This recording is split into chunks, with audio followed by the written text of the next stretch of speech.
Baik sahabat-sahabat sekalian, para kader yang saya cintai, tugas saya adalah membakar semangat pasukan. Tugas saya adalah membakar semangat seluruh kader-kader. Agar apa? Semua satu komando, satu barisan, satu soft. Dalam rangka apa? Dalam rangka menjaga organisasi, menjaga para kiai, menjaga Nahdlatul Ulama, dan menjaga ketahanan pangan nasional kita. Hari ini kami tak hanya menginjak tanah, kami mencium sejarah. Kami tak hanya hadir untuk baris berbaris, kami hadir membawa sumpah. Sumpah generasi muda Islam yang percaya bahwa negeri ini bukan sekedar tanah tumpah darah, tapi juga tanah harapan. Tanah yang harus kita bela dengan tangan, dengan ilmu, dengan akhlak, dan dengan kerja. Ketika zaman dipenuhi badai geopolitik, ketika dunia saling menekan dengan sanksi dan senjata, ketika harga beras ditentukan oleh kapal yang berlayar di Laut Hitam, dan nasib rakyat kecil tergantung pada meja-meja perundingan dagang dunia, kita dihadapkan pada dua pilihan: ketergantungan atau kemandirian.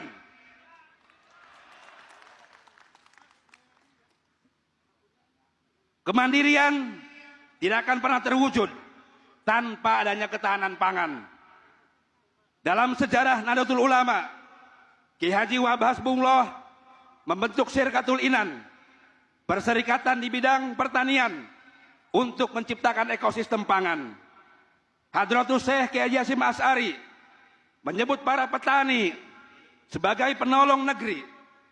Para kiai turun ke sawah membersamai petani, membangun lumbung-lumbung kemakmuran di desa-desa, besi pesantren-pesantren, menjadi epicentrum ketahanan pangan.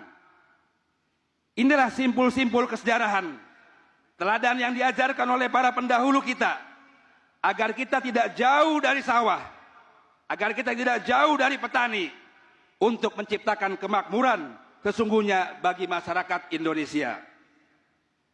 Sahabat-sahabat yang saya banggakan, di masa yang penuh guncangan seperti hari ini, kita tidak sedang melangkah dalam damai yang utuh. Dunia sedang panas. Harga pangan seperti ombak tak tentu arah. Negara-negara besar sibuk mengukur kekuatan rudal dan cadangan pangan sekaligus. Ini bukan masa tenang, ini masa ujian. Kita beruntung, Tuhan mengirimkan kepada rakyat Indonesia seorang presiden, Bapak Presiden Prabowo Subianto, yang mengerti strategi tempur dan strategi dapur.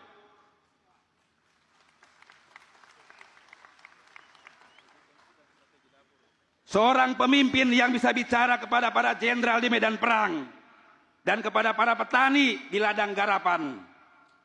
Ini bukan kebetulan, ini adalah ketentuan Tuhan. Menjawab doa rakyat lewat hadirnya seorang pemimpin. Dan kami GP Ansor tahu bahwa Presiden Prabowo Subianto adalah jawaban zaman.